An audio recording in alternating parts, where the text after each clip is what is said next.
Tingnan nyo guys, itong tricks na to, napakasimple lang oh. Tingnan mo ito, tagos ano, wala kang hawak dyan, pero nakikita mo naman yung ano,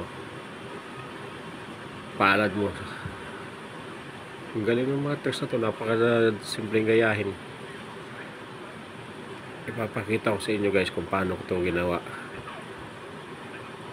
para magawa nyo rin mag tricks, mag magic. Ay, ito na siya guys, i-ano ko na, ayan na siya guys oh.